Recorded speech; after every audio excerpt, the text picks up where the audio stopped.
اس وقت یہ ہے کہ اصل نماز یہی ہے، یہ سورہ فاتحہ۔ چنانچہ میں آپ کو حدیث سنا رہا ہوں جو صحیح بخاری میں بھی ہے، صحیح مسلم میں بھی ہے، جامع ترمذی میں بھی ہے، سنن ابی داؤد میں بھی ہے، سنن نسائی میں بھی ہے، اور بہت سی کتابوں میں موجود۔ اور یہ عن عبادہ بن صامت رضی اللہ تعالی عنہ، حضرت عبادہ بن صامت سے مرفوعا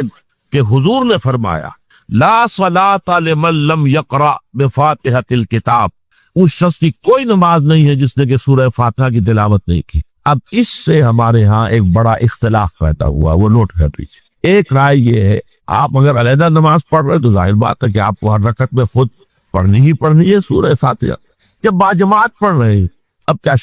امام پڑھ رہا ہے سورہ فاتحہ تو کیا مقتدی کو بھی پڑھنی چاہیے؟ اس حدیث میں جو الفاظ کی شدت ہے اس کی بنا پر رجحان یہ ہوتا ہے کہ یقیناً اس صورت میں ہر شخص کو لا صلاۃ لمن لم یقرأ بفاتحۃ الکتاب، جس نے کہ فاتحہ کی تلاوت نہیں کی، قرات نہیں کی، اس کی کوئی نماز ہی نہیں ہے۔ تو یہ موقف ہے امام شافعی کا، یہی مسلک ہے ہمارے اہل حدیث بھائیوں کا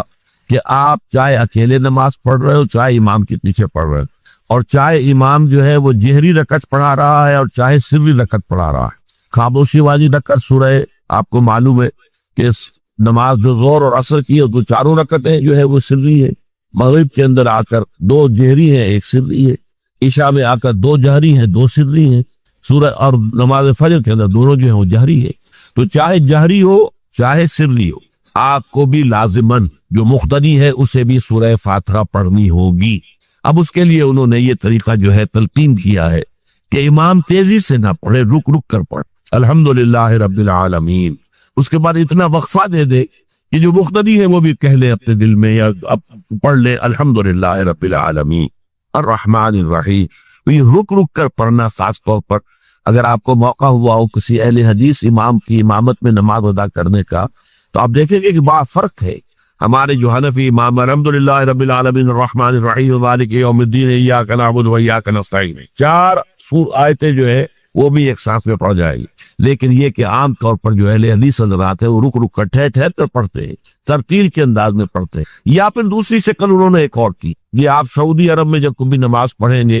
اور آپ پڑھی ہو آپ نے، تو وہاں آپ دیکھیں گے کہ امام جو ہے وہ سورہ فاتحہ پڑھنے کے بعد تو 1 منٹ جو ہے خاموش رہتا، تاکہ آپ اب جو مقتدی ہیں وہ اس وقفے میں وہ اب سورہ فاتحہ پڑھ لیں، پھر وہ قرات کرے گا، کوئی اور آیات اس نے شامل کرنی ہے تو بعد میں شروع کرے گا، درمیان میں وقفہ ہو۔ لیکن ایک مسلک یہ ہے، اور یہ مسلک جو ہے یہ در حقیقت قرآن مجید کی ایک آیت کے اوپر مبنی، سورہ اعراف کے آخر میں فرمایا گیا وَإِذَا قُرِئَ الْقُرْآنُ فَاسْتَمِعُوا لَهُ وَأَنصِتُوا، جب قرآن پڑھا جا رہا ہو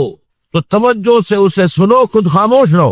اب یہ قرآن مجید کی آیت ہے، اس کے بنا پر ایک رائے یہ ہے کہ آپ امام کے پیچھے سورہ فاتحہ نہیں پڑھیں، پڑھا جا رہا ہے سنو اس کو، خود خاموش رہو۔ اور اس کے لیے وہ دلیل دیتے ہیں کہ یہ شکل ایک وفد کی سی ہے، جیسے کسی بڑی شخصیت کے پاس اگر آپ کا کوئی وفد جاتا ہے، 8-10 افراد ہے، ان میں سپوکس مین ایک ہوتا ہے، وہ بات کرتا ہے، باقی سب لوگ موجود رہتے ہیں، سنتے ہیں۔ اسی طریقے سے امام جو ہے وہ گویا کہ آپ کا نمائندہ ہے، اور وہ پڑھ رہا ہے الحمدللہ رب العالمین الرحمن الرحیم مالک یوم الدین، تو امام کی قرات ہی آپ کی بھی قرات ہو گئی۔ گویا کہ اس آیت سے، اس حدیث سے اختلاف نہیں ہے، اس کی تعبیر سے اختلاف ہے کہ امام کا قرات کر لینا در حقیقت مقتدیوں کی طرف سے بھی قرات۔ اس میں جو حنفی مسلک ہے وہ بہت سخت ہے، اور وہ یہ ہے کہ چاہے سری نماز ہو اور چاہے جہری ہو، ہر کسی بھی حالت میں مقتدی جو ہے وہ سورہ فاتحہ نہیں پڑھے۔ اب اس میں ذرا سا سوال پیدا ہوتا ہے کہ جہری رکعت میں تو اس آیت کا اطلاق ہو جائے گا کہ وَإِذَا قُرِئَ الْقُرْآنُ فَاسْتَمِعُوا لَهُ وَأَنصِتُوا، سری میں تو اس آیت کا اطلاق نہیں ہوتا۔ بہرحال یہ مسلک ہے امام شافعی کا، ایک انتہا پر ہے، ہر صورت میں سری ہو یا جہری ہو آپ کو پڑھنی ہی پڑھنی ہے،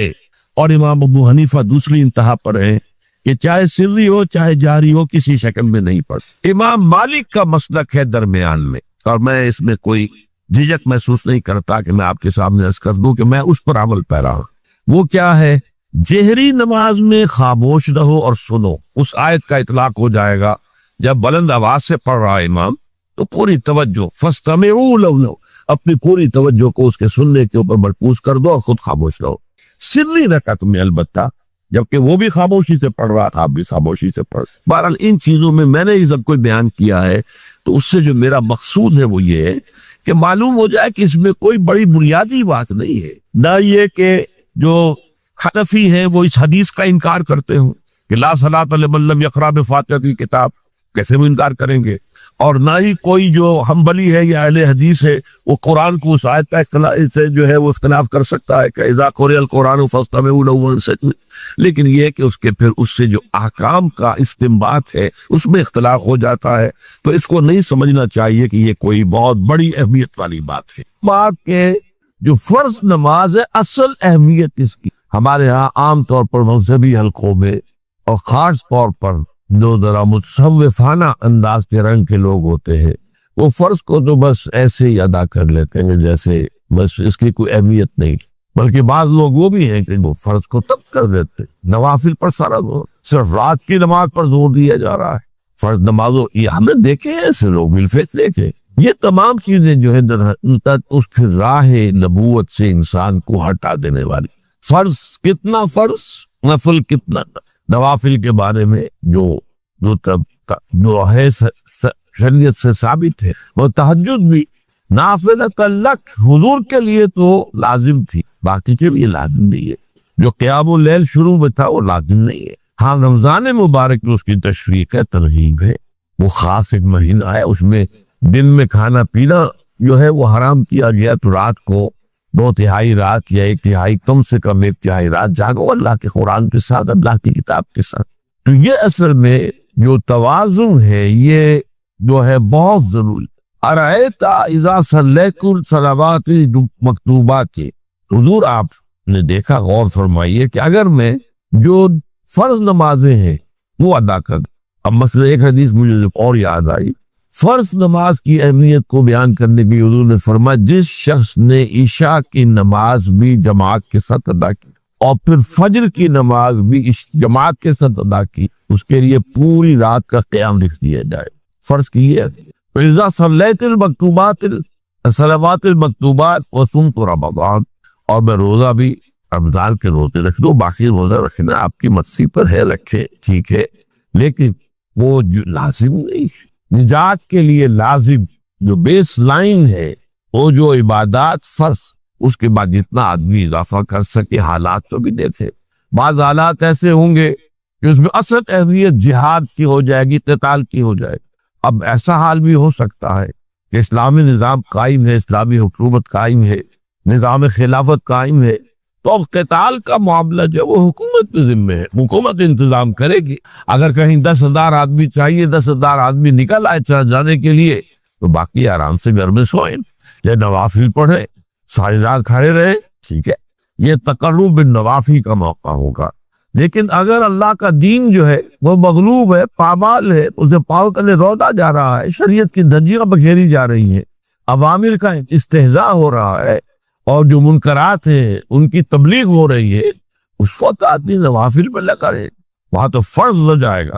امر بالمعروف نہی عن المنکر، جہاد اس کی جو بھی تقاضے ہو، اس وقت سارے تقاضے اس کو بیان کرنے کا موقع نہیں. اس اصل سے وہ اس فرض کو ترک کر کے نوافل پہ لگیں گے، یہ نوافل کے اوپر دے مارے جائے. اس کو بہت زیادہ نمایاں کرنے کے لیے میں مثال دیتا ہوں. ذرا سوچئے، جب دامن احد میں معرکہ جاری تھا اور صحابہ کی جان پر بنی ہوئی تھی، خود حضور کی جان پر بنی ہوئی تھی، آپ کو معلوم ہے آپ زخمی ہوئے ہیں اور اتنا خون آپ کا بہہ گیا ہے کہ آپ بے ہوش ہو گئے ہیں اور خبر ہو گئی کہ آپ کا انتقال ہو گیا، شہید ہو گئے. اس وقت اگر کوئی شخص مسجد نبی میں بیٹھا ہوا درود کی تسبیح پڑھ رہا ہو یا کوئی اور نوافل ادا کر رہا ہو یا قرآن پڑھ رہا ہو، تو اس کے بارے میں کیا حکم آپ کا ہو؟ پکا منافق. حالانکہ کام تو وہ اچھے کر رہا. درود کی کتنی فضیلت آئی ہے، اور نوافل ہے یا قرآن کا پڑھنے کا ایک ایک حرف کا 10 نیکیوں کا ثواب ہے.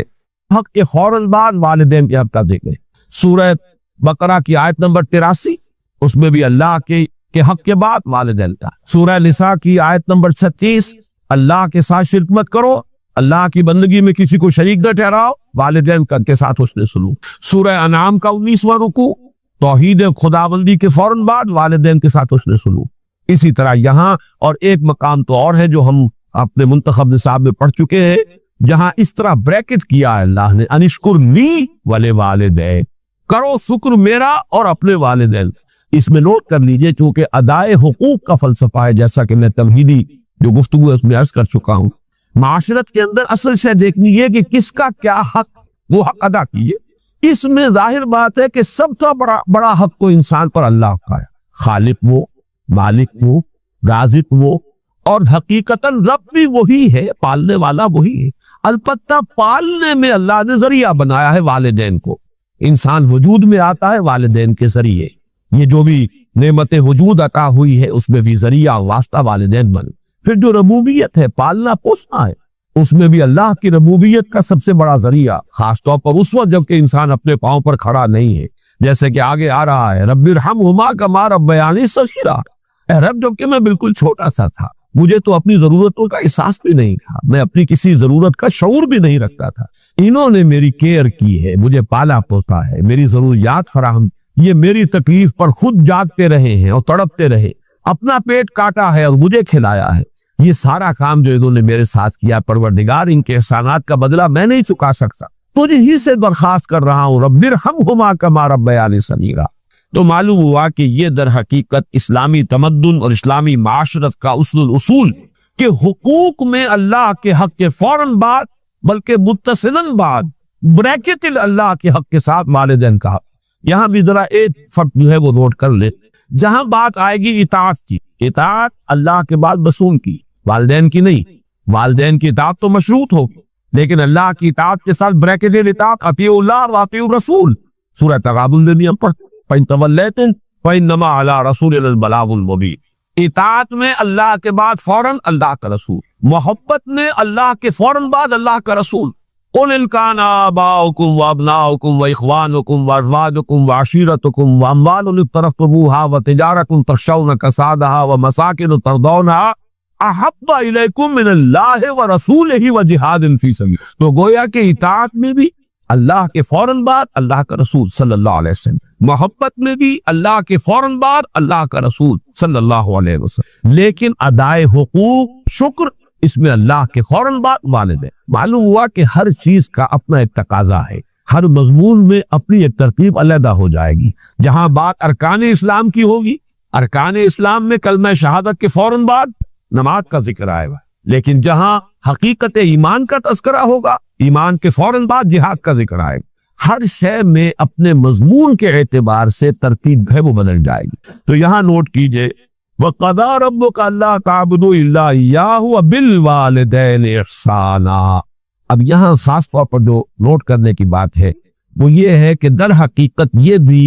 معاشرتی استحکام اور خاص طور پر خاندان کے ادارے کے استحکام کے لیے بہت بنیادی ہدایت ہے. میں عرض کر چکا ہوں جب سورہ تحریم کے تمہیدی مضامین ہم بیان ہو رہے تھے، ان پر غور کر رہے تھے کہ خاندان کے ادارے کا استحکام، ایک تو مرد کی سربراہی، الرجال قوامون علی النساء، یہ ایک مثبت حکم ہے، مثبت ہدایت ہے، اس لیے کہ اگر برابر کے دو سربراہ ہو جائیں گے تو وہاں فساد ہوگا، بدنظمی. مرد کی قوامیت، اس کی سربراہی، اس کی حاکمیت. نمبر دو، والدین کے ساتھ حسن سلوک. یہ جو تصور آج کی دنیا میں ہو چکا ہے، جو خاندانی نظام کی چولیں ڈھیلی ہوئی، اس کا اصل سبب یہ کہ والدین بھی اولاد کو اپنی لائبلٹی سمجھتے ہیں، اور پھر اولاد بھی والدین کو اپنی لائبلٹی سمجھتے، ایسیٹس نہیں سمجھتے، بلکہ یہ کہ ایک طرح کا بوجھ. خاص طور پر والدین بوڑھے ہو گئے، اب ان کی دیکھ بھال ہے، ان کی ضرورتیں پوری کرنی ہے، ان کے لیے ادب نہیں ہے، ان سے محبت نہیں رہی مغربی معاشرے کے اندر، اس کے خاندان کے نظام اس طرح اس کی چولیں جو ہے ڈھیلی ہو چکی.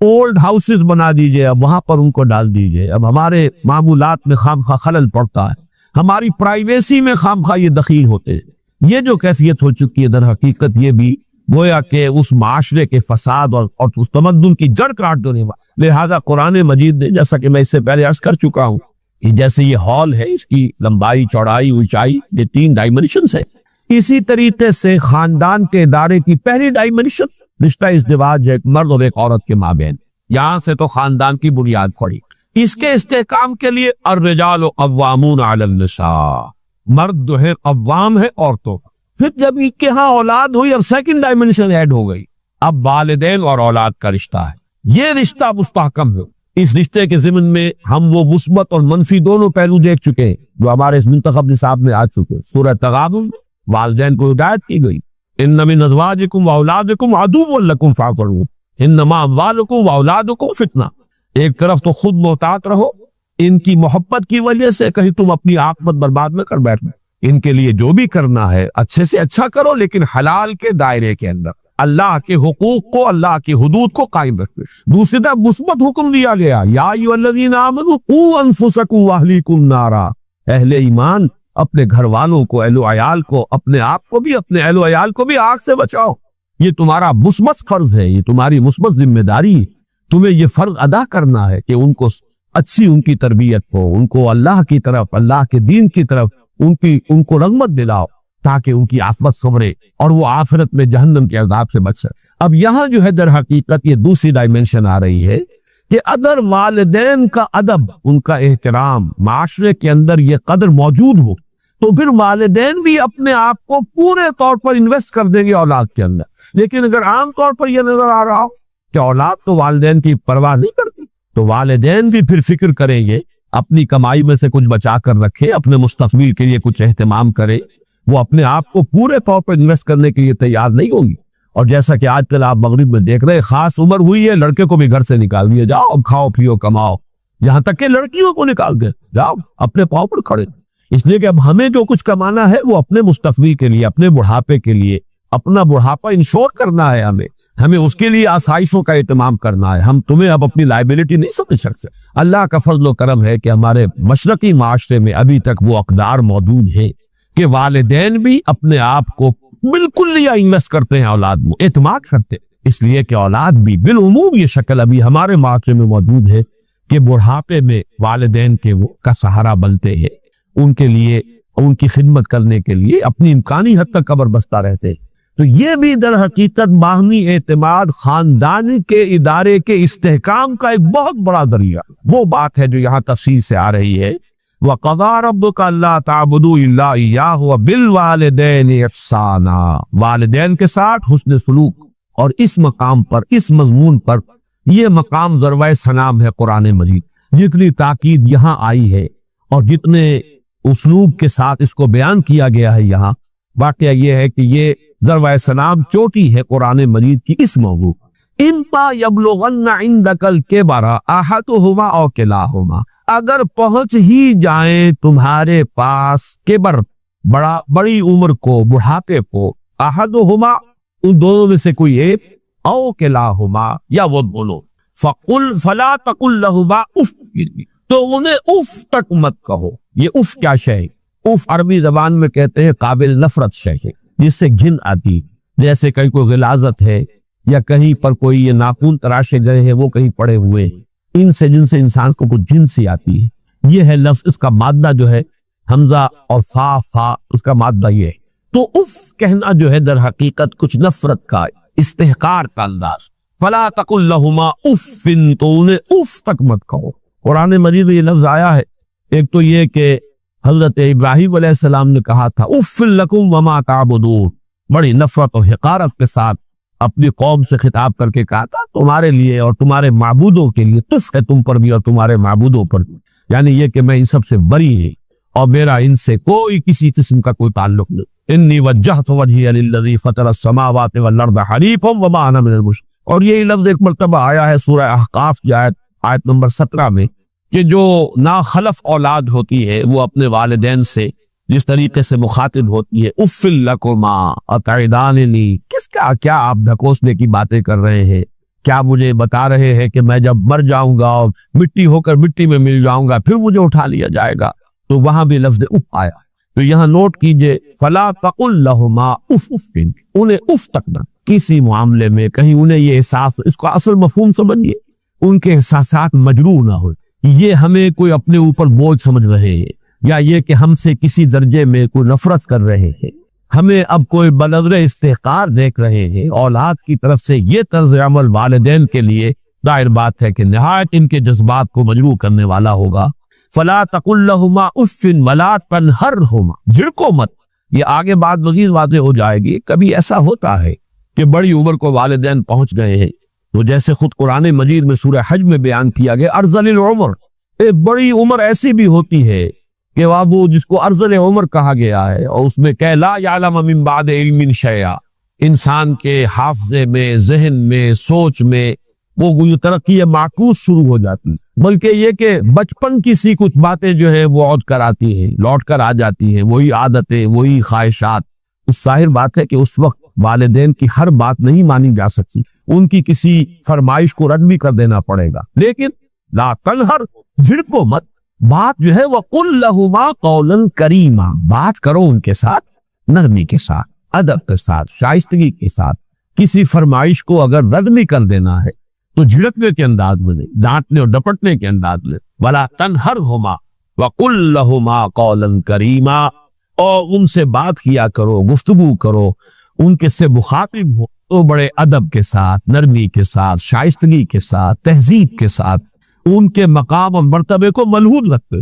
کہ تین جو سب سے بڑے بڑے گناہ ہیں، والذین لا يدعون مع اللہ الہا آخر، وہ لوگ کہ جو اللہ کے ساتھ کسی اور الہ کو پکارتے نہیں ہیں، کسی اور سے دعا نہیں کرتے، ولا يقتلون النفس التي حرم اللہ الا بالحق، نہیں انسانی جان کو قتل کرتے ہیں جسے کہ اللہ نے محترم قرار دیا ہے مگر حق کے ساتھ، یعنی کوئی قانون کی دفعہ ان کے اوپر لاگو ہو جائے تو بات دوسری ہے، قتل عمد کے قصاص میں قتل ہوگا، یا یہ کہ زنا اگر شادی شدہ مرد یا عورت کرتے ہیں تو ان کی سزا جو ہے وہ رجم ہے، جو قتل کی ایک بہت ہی شدید شکل ہے، یا مرتد کی سزا قتل ہے،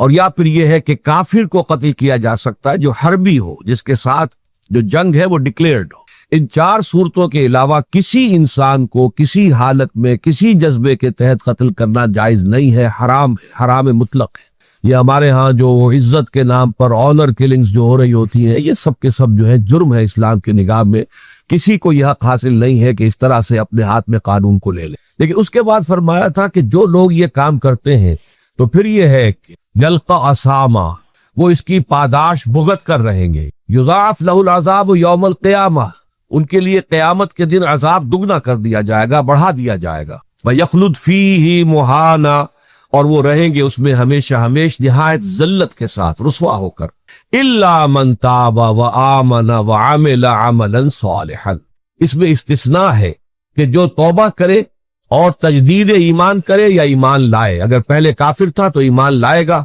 اور اگر پہلے مسلمان تھا لیکن یہ کہ یہ گناہ سرزد اس سے ہوا تو گویا کہ ایک طرح کے کفر میں وہ داخل ہو گیا تھا، ایمان حقیقی سے محروم ہو گیا تھا، تو گویا کہ تجدید ایمان کرے، الا من تاب وآمن وعمل عملا صالحا، اور پھر اس کا عمل تبدیل ہو جائے، عمل درست ہو جائے، غلط کام کو فی الواقع چھوڑ دے، فاولئک یبدل اللہ سیئاتہم حسنات، تو یہ وہ لوگ ہیں کہ اللہ تعالیٰ ان کی برائیوں کو بھلائیوں سے بدل دے گا۔ یہ بات جو ہے بہت بلند ہے، اس میں اللہ تعالیٰ کی طرف سے وعدہ جو ہو رہا ہے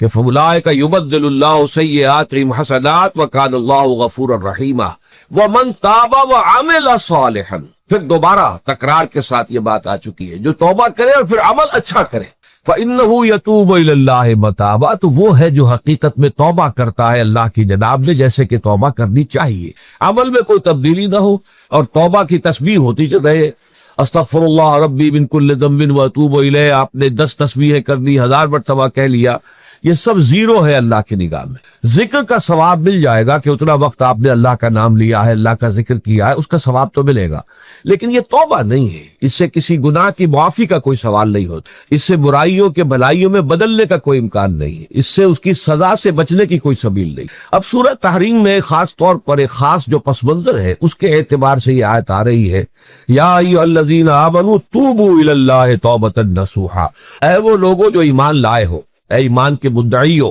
دعوے داروں، توبہ کرو اللہ کی جناب میں، لیکن وہ توبہ خالص ہونی چاہیے، توبۃ نصوحا۔ اس سورہ مبارکہ کے پس منظر کو نوٹ کیجئے تو اس میں ایک خطا اجتہادی کہہ لیجئے حضور سے ہو گئی تھی صلی اللہ علیہ وسلم، اگرچہ وہ خطا جانب خیر میں تھی، اچھے کام کے لیے تھی، برے کام کے لیے نہیں تھی، کہ آپ نے اپنی ازواج مطہرات کی دل جوئی کے لیے ایک شے جو اللہ کی طرف سے آپ کے لیے حلال تھی اس کو استعمال نہ کرنے کی قسم کھا لی، تو اس پر حضور کو روکا گیا، یا ایھا النبی لما تحرم ما احل اللہ لک تبتغی مرضات ازواجک، اے نبی کیوں آپ اپنے اوپر حرام ٹھہراتے ہیں وہ شے جو اللہ نے آپ کے لیے حلال قرار دی ہے؟ کیا آپ اپنی بیویوں کی رضا جوئی کے لیے ایسا کر رہے ہیں؟ واللہ غفور الرحیم، اللہ غفور ہے، رحیم ہے، اللہ نے آپ کی اس خطا سے درگزر کیا ہے، لیکن قد فرض اللہ لکم تحلۃ ایمانکم، اللہ تعالیٰ نے راستہ تمہارے لیے کھول دیا ہوا ہے کہ ایسی قسموں کو کھولا جا سکتا ہے جس کے لیے کہ سورہ مائدہ کے اندر کفارہ دے دیا گیا۔ تو گویا کہ حضور کو یہاں حکم دیا جا رہا ہے کہ آپ اپنے اس قسم کا کفارہ دیجئے، قسم کا، اور یہ جو قسم ہے اس کو کھول دی۔ نمبر 2 پہ پھر 2 ازواج مطہرات کا معاملہ آیا کہ حضور نے ایک راز کی بات کہی ایک زوجہ محترمہ سے، لیکن انہوں نے وہ راز جو ہے وہ دوسری زوجہ محترمہ کو پہنچا دیا جن میں زیادہ آپس میں قریبی تعلق تھا۔ تو گویا کہ یہ بھی ایک طرح سے خیانت ہو گئی، اس لیے کہ راز جو ہے وہ تو ایک امانت ہوتا ہے، اور خاص طور پر عائلی زندگی میں میاں بیوی کے درمیان کے جو معاملات ہوتے ہیں وہ تو بہت ہی رازداری پر مبنی ہوتے ہیں، اس لیے ان میں سے کوئی چیز جو ہے جس کو خاص طور پر کہا گیا ہو کہ یہ ایک راز کی بات ہے، یہ تم سے کہہ رہا ہوں، کسی اور سے کہنا نہیں ہے، تو اس میں جو غلطی ہوئی ہے وہ بھی ایک بڑی غلطی تھی حضرت عائشہ صدیقہ رضی اللہ تعالی عنہا ان کی۔ تو ان دونوں کے پس منظر میں پھر تیسری بات آئی کہ اہل ایمان اگر تم غافل ہو اپنے اہل و عیال کی طرف سے اس اعتبار سے کہ ان کا کردار کیسا بن رہا ہے، وہ اللہ کے بندے ہیں یا کوئی غلطیاں کر رہے ہیں، خطا کر رہے ہیں، تو دیکھو یہ تم ان کے ساتھ جو ہے وہ محبت نہیں کر رہے، عداوت کر رہے ہو، اس لیے کہ تمہاری اس نرمی، تمہاری اس شفقت اور ان محبت کے اندر اس درجے بڑھ جانا کہ اس میں اللہ تعالیٰ کے جو حرام کردہ امور ہیں ان میں بھی تم ملوث ہو جاؤ، تو یہ گویا کہ در حقیقت تم اپنے آپ سے بھی دشمنی کر رہے ہو اور ان سے بھی دشمنی کر رہے ہو۔ اپنے آپ سے دشمنی کر رہے ہو کہ تمہاری عاقبت خراب ہوگی، ان سے دشمنی کر رہے ہو کہ ان کی اگر تربیت غلط ہو جائے گی تو گویا کہ وہ جہنم کا نمالہ بنیں گے۔ اب اس 3 چیزوں کے پس منظر میں فرمایا جا رہا ہے یا ایھا الذین آمنوا توبوا الی اللہ توبۃ نصوحا، اے ایمان والو، اے ایمان کے دعوے دارو، اللہ کے جناب میں توبہ کرو، لیکن توبہ خالص نصوحا۔ پہلی بات تو یہ جانیے، میں نے بھی یقیناً پہلے بھی عرض کیا ہوگا لیکن دہرانے میں کوئی حرج نہیں ہے، عربی زبان میں یہ 2 الفاظ بہت قریب ہیں، آبا یعوب اوبن اور تابا یتوب توبن یا توبتن۔ آبا یعوب اوبن بھی ہوتا ہے واپس لوٹنا، لیکن یہ ہے کسی یعنی مادی چیز کی طرف سے واپس لوٹنا۔ ایک ہے تابا یتوب توبن یا توبتن، وہ کسی فعل سے، معنوی چیز سے پلٹ آنا، لوٹ آنا۔ چنانچہ ایک بڑی پیاری جو دعا حضور صلی اللہ علیہ وسلم مانگا کرتے تھے، آپ کی مسنون دعاؤں میں سے، جب آپ سفر پر گئے واپس گھر آئے تو گھر میں داخل ہوتے ہوئے آئبونا تائبونا لربنا حامدون، ہم پلٹ کر آ گئے ہیں سفر سے، وطن سے میں پہنچ گئے ہیں، گھر میں داخل ہو رہے ہیں، اور ہم اس حال میں بھی اپنے رب کی جناب میں توبہ بھی کر رہے ہیں، رجوع کر رہے ہیں اللہ کی جناب میں، اور اپنے رب کی حمد کرتے ہوئے داخل ہو رہے ہیں۔ آئبونا تائبونا لربنا حامدون۔ اسی طرح آپ بازار جائیں، اس کے بعد اپنے گھر میں داخل ہو تو یہ دعا پڑھیں، تو یہ گویا یہ بہت ہی ایک یوں سمجھیے مبارک، بہت سی اس کے اندر برکات ہوں گی۔ تو اس میں بھی لفظ آبا یعوب اوبن، تابا یتوب توبن، یہ دونوں کے بہت قریب آ گئے، آئبونا تائبونا لربنا حامدون، توبو الی اللہ۔ اب الہ کو نوٹ کیجئے، یہ توبہ کا لفظ بھی بہت سے ایسے الفاظ میں سے عربی زبان کے، جیسا کہ اس سے پہلے ہم دیکھ چکے ہیں کہ ایک لفظ ہے رغبہ، رغبہ رغبت جسے اردو میں ہم بولتے ہیں، رغبہ الہ ہوگا تو کسی شے کی طرف رجحان ہونا، اس کی طلب پیدا ہو جانا، اس کی خواہش پیدا ہو جانا، اور رغبہ عن ہوگا تو کسی چیز سے متنفر ہو جانا، دور ہٹ جانا، دور چلے جانا۔ ورب ایک ہی ہے، پریپوزیشن کی چینج سے بالکل برعکس نتیجہ نکل آیا۔ ومن رغب عن سنتی فلیس منی، جسے میری سنت پسند نہیں ہے، جو اس سے ہٹتا ہے، پیچھے ہٹتا ہے، اس کو ترک کرتا ہے، اس کا مجھ سے کوئی تعلق ہے۔ اسی طرح مالا یمیل و میلن، مالا الہ کسی شے کی طرف مائل ہونا، مالا عن اس شے سے ہٹ جانا، پیچھے ہٹ جانا، نفرت ہو جانا۔ اسی میں وہ لفظ تھا سا فقط سقط قلوبکما، تمہارے دل جو ہے وہ تو مائل ہو ہی گئے ہیں۔ سغا بھی الہ ہوگا تو اس کے معنی کسی شے کی طرف مائل ہو جانا، عن ہوگا تو کسی شے سے متنفر ہو جانا۔ تو وہاں میں عرض کر چکا تھا لقد سقط قلوبکما، تو اے نبی کی دونوں بیویوں، تمہارے دل تو یقیناً اللہ کی طرف مائل ہو چکے ہیں، توبہ کی طرف مائل ہو چکے ہیں، لیکن زبان سے یہ کہتے ہوئے کہ حضور معاف کر دیجیے، غلطی ہو گئی، یہ اس میں ذرا حجاب آ رہا ہے۔ ظاہر بات ہے شوہر اور بیوی کے درمیان جس طرح کا تعلق ہوتا ہے تو اس میں یہ کہ بسا اوقات اپنی غلطی کو واضح الفاظ میں تسلیم کرنے میں کچھ ہچکچاہٹ سی ہوتی ہے، تو وہ ایک کیفیت تھی کہ تمہارا دل تو مائل ہو چکا ہے، لیکن یہ کہ تم ذرا زبان سے بھی کہو، اقرار کرو۔ اسی طریقے سے یہ لفظ توبہ ہے توبہ الہ ہے کسی کی جناب میں توبہ کرنا. جب اللہ تعالیٰ کی طرف توبہ کا لفظ آئے گا تو توبو الی اللہ توبۃ نصوحا، اللہ کی جناب میں توبہ کرو. اور جب اللہ تعالیٰ توبہ کرتا ہے، یہ لفظ جو ہے دو طرف استعمال ہوتا ہے. تواب بندہ بھی ہے، تواب اللہ بھی ہے. اللہ تواب ہے، بہت توبہ کا قبول کرنے والا. بندہ تواب ہے، بہت زیادہ توبہ کرنے والا. وہ حدیث میں آپ کو سنا چکا ہوں، کل بنی آدم خطاؤن وخیر الخطائین التوابون. تمام بنی آدم نہایت خطا کار ہے، گناہ گار ہے، غلطیاں ہوتی ہیں، خطائیں ہوتی ہیں، لیکن ان خطا کاروں میں بہتر لوگ وہ ہیں جو بہت توبہ کرنے والے، رجوع کرتے، پلٹتے ہیں، ان میں پشیمانی پیدا ہو جاتی ہے اور وہ اللہ تعالیٰ کی جناب میں رجوع کرتے ہیں تو وہ تواب ہے، بہت زیادہ توبہ کرنے والے. لیکن اللہ کی جناب میں توبہ جب بندہ کرتا ہے تو وہ الہ آئے گا، تابہ الہ،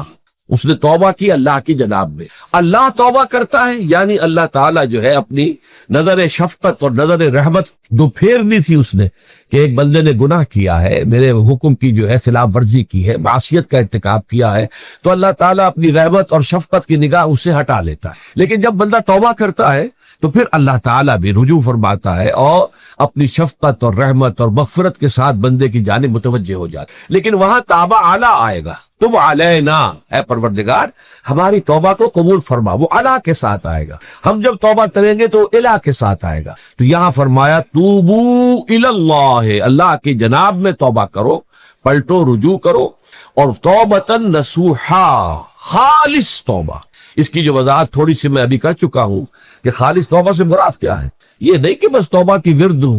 ہو رہا ہے اور توبہ جو ہے وہ اس کے کلمات زبان سے ادا کیے جا رہے ہیں. بعض لوگ ہیں وہ جو آیت کریمہ ہے اس کا 1.25 لاکھ کا ہو رہا ہے، ورد ہو رہا ہے، کتنا ہو رہا ہے، اس کی تسبیح پڑھ رہے. اس سے کچھ نہیں ہوتا جب تک کہ دل کے اندر گناہ سے نفرت پیدا نہ ہو جائے، حقیقی پشیمانی نہ ہو کہ یہ مجھ سے بہت غلط حرکت سرزد ہوتی رہی ہے، پختہ ارادہ نہ ہو کہ آئندہ یہ کام نہیں کروں گا یا کروں گی، اور یہ کہ بالفعل بھی اس کام کو چھوڑ دے. یہ 3 شرطیں کم سے کم ہیں ان چیزوں میں کہ جو حقوق اللہ میں سے، اللہ تعالیٰ کے حقوق، ان میں کوتاہی ہوئی ہے، ان میں غلطی ہوئی ہے، اس میں انسان نے کسی معصیت کا ارتکاب کیا ہے. تو 3 شرطیں. حقیقی پشیمانی نمبر 1، جس کے لیے میں نے اقبال کا شعر آپ کو سنایا تھا جو بالکل نوجوانی کے دور میں انہوں نے کہا تھا. اور کسی، اب میں نام بھول رہا ہوں، کوئی بہت بڑے شاعر جو استاذ تھے، اساتذہ، استاذ الشعراء، انہوں نے کہا تھا کہ میاں صاحبزادے اس عمر میں، اور یہ شعر اس قدر اونچا شعر ہے کہ موتی سمجھ کے شان کریمی نے چن لیے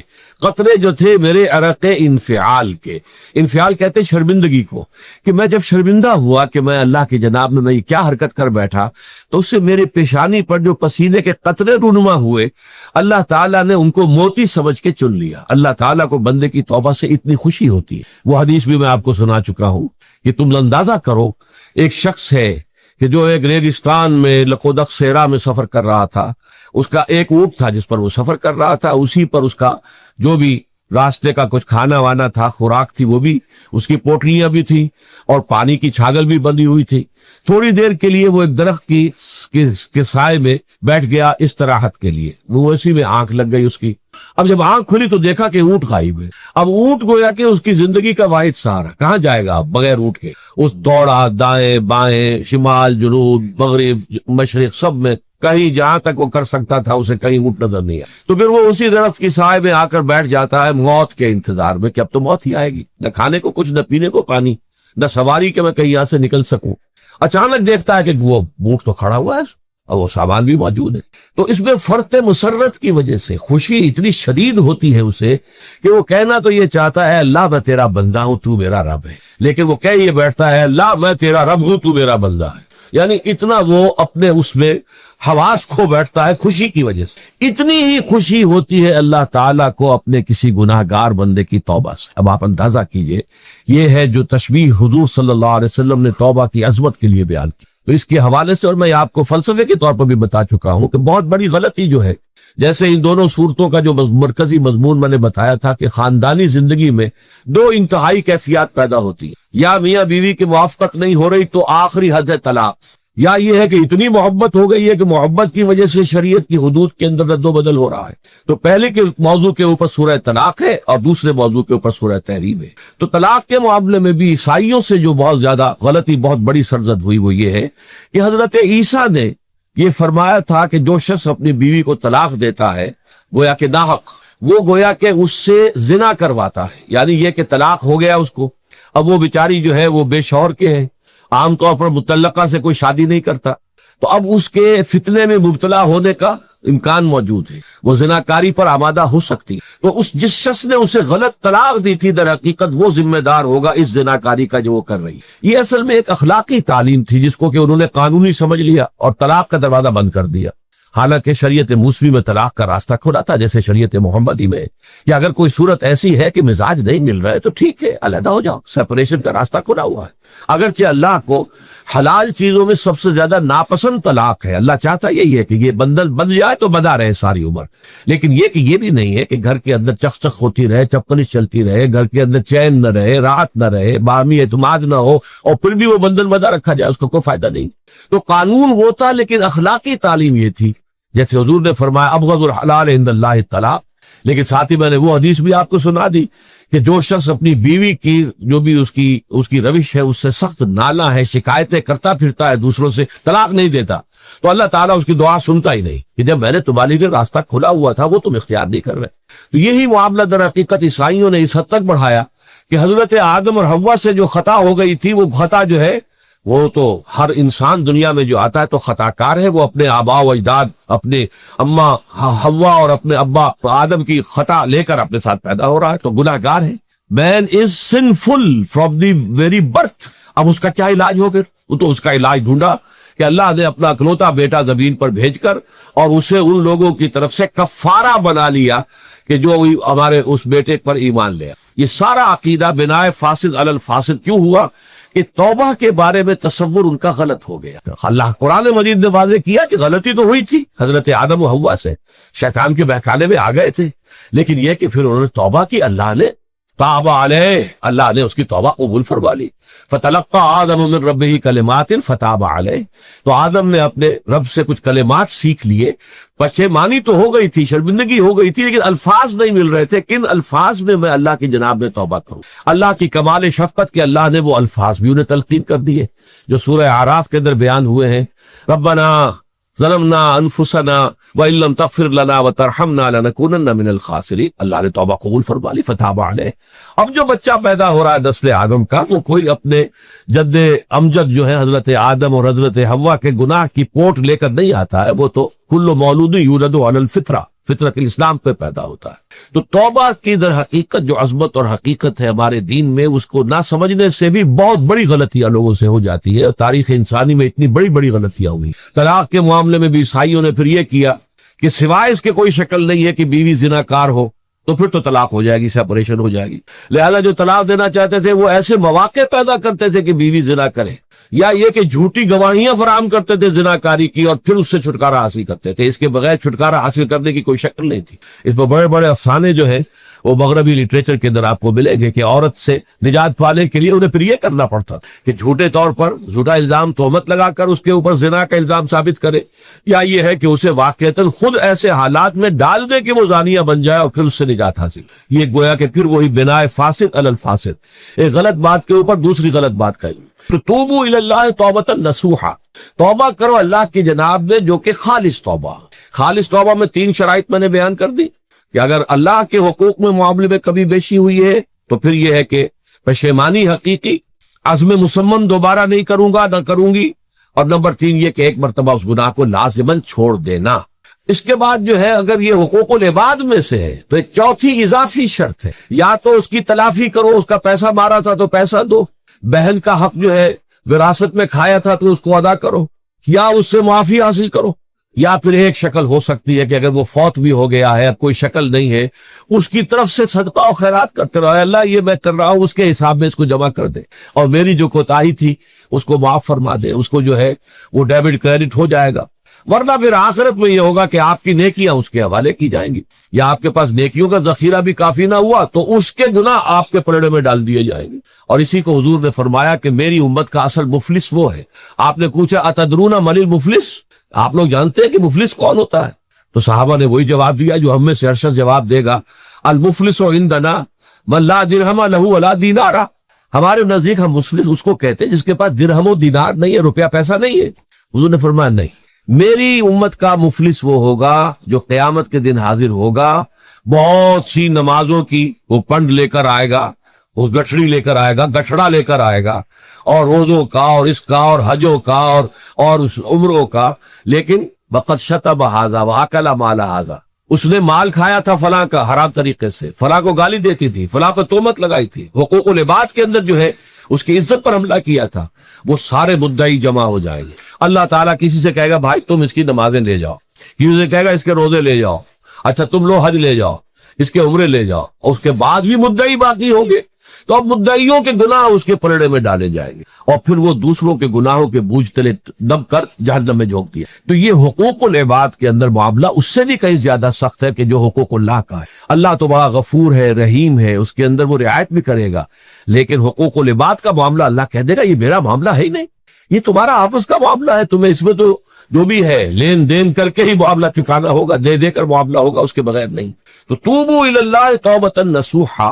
عسیٰ ربکم ان یکفر عنکم سیئاتکم، این ممکن ہے، عسیٰ اصل میں امید دلانے کے لیے ہوتا ہے، شاید کہ ایسا ہو جائے، لیکن جب اللہ کی طرف سے یہ لفظ آتا ہے تو یہ یقینی معنی، یقینی وعدے، اللہ کا وعدہ ہے، اگر تم یہ توبہ نصوح کرو گے تو اللہ کا وعدہ ہے تم سے کہ وہ تم سے تمہاری برائیوں کو دور کر دے گا۔ یہ تکفیر کے لفظ کو بھی سمجھ لیجئے، کفر کا اصل معنی ہے چھپا دینا، دبا دینا، اسی لیے گناہ کا کفارہ ہوتا ہے۔ آپ سے گناہ ہو گیا، آپ نے کفارہ دے دیا تو گناہ چھپ گیا، دب گیا، اس کے اثرات زائل ہو گئے، وہ آپ کے نام اعمال سے اس کو ختم کر دیا، یہ ہے کفارہ، کفارہ۔ کفار جمع ہے کافر کی، کافر جو ہے وہ حق کو چھپاتا ہے، اللہ کی دعوت جو دی جا رہی ہے اس کو دباتا ہے، تو اس معنی میں وہ کافر ہے، انکار کرتا ہے۔ لیکن یہ کہ ایک کفران نعمت ہے، کسی نے آپ پر احسان کیا ہے اور آپ اس کا احسان نہیں مان رہے، آپ کے لیے دل میں اس کے لیے کوئی احسان بندی کے جذبات پیدا نہیں ہوئے، تشکر کا جذبہ پیدا نہیں، یہ کفران نعمت ہے۔ تو تکفیر کس کو بھی کہتے، تکفیر اسے بھی کہتے ہیں مسلمان امت میں سے کسی کو نکال دینا، اس لیے کہ وہ بنیادی عقائد میں علیحدہ ہو گیا ہے، تو یہ پرجنگ ہے، یہ بھی تکفیر ہے۔ تو تکفیر اعمال کیا ہے کہ برے اعمال کو دھو دے گا تمہارے نام اعمال سے، بل اور نمبر 2 تمہارے دامن کردار سے بھی دھو دے گا، جو غلطیاں تمہارے اوپر چلی آ رہی تھی، اتنے عرصے تک تم کرتے رہے ہو، تمہارا کردار جو ہے اس سے مقدر ہو گیا ہے، اس کے اندر جو ہے خرابی پیدا ہو گئی ہے، تو اللہ اس کو بھی دھو دے گا۔ تو دنیا میں بھی تکفیر کا اثر ہوگا کہ انسان کی اصلاح ہو جائے گی، اس کی سیرت و کردار جو ہے صحیح رخ پر آ جائیں گے، اور آخرت میں یہ ہے کہ اس کا جو اعمال نامے میں جو گناہ درج تھا وہ وہاں سے صاف کر دیا جائے گا، محو کر دیا جائے گا۔ یہ تکفیر 2 گنا ہے، اور اس میں جو ہم سورہ الفرقان میں پڑھ کر آئے ہیں وہ اس سے بھی اگلی بات ہے، اولئک یبدل اللہ سیئاتہم حسنات، جہاں گناہ کا اندراج تھا وہاں اب نیکی کا اندراج ہو جائے گا، تمہاری سیرت و کردار میں جو گناہ کا پہلو تھا وہ اب نیکی کے پہلو میں بدل جائے گا۔ یہ تکفیر گویا کہ دنیا میں بھی اور آخرت میں بھی۔ عسیٰ ربکم، امید ہے اور اللہ کا وعدہ ہے کہ وہ تم سے تمہاری برائیوں کو دور کر دے گا۔ مطلب یہ کون انسان ہے جو برائی سے بالکل پاک ہے؟ کل بنی آدم خطاؤن و خیر الخطائین التوابون۔ توبہ کرو، توبہ نصوح کرو، اللہ تعالیٰ دھو دے گا، تمہارے دامن کردار سے بھی داغ اور دھبے صاف کر دے گا، اور تمہارے اعمال نامے سے بھی۔ وَيُدْخِلَكُمْ جَنَّاتٍ تَجْرِي مِن تَحْتِهَا الْأَنْهَارُ، اور تمہیں داخل کرے گا ان باغات میں جن کے نیچے یا جن کے دامن میں ندیاں بہتی ہوں گی۔ یوم لا یخزی اللہ النبی والذین آمنوا معہ، وہ دن کہ جس دن اللہ رسوا نہیں کرے گا نہ نبی کو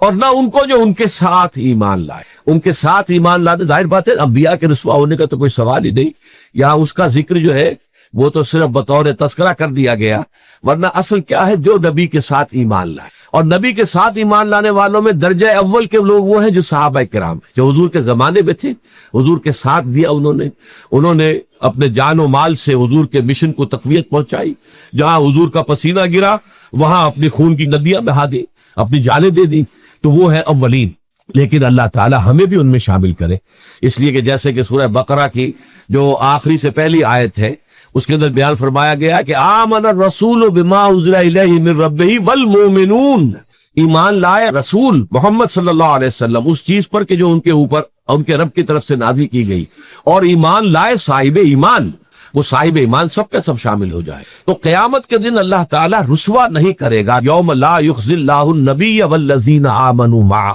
جس دن کہ اللہ تعالیٰ رسوا نہیں کرے گا نہ اپنے نبی کو صلی اللہ علیہ وسلم اور نہ ہی ان کو کہ جو ان کے ساتھ ایمان لائے. اور یہ آخرت کی رسوائی جو ہے بہت بڑی رسوائی ہے. دنیا کی رسوائی انسان جو ہے اس کو بہت ہلکا سمجھے، آخرت کی رسوائی بہت بڑی ہے. پوری خلق خدا جہاں جمع ہوگی، پوری انسانیت جمع ہوگی، تمام آدم سے لے کر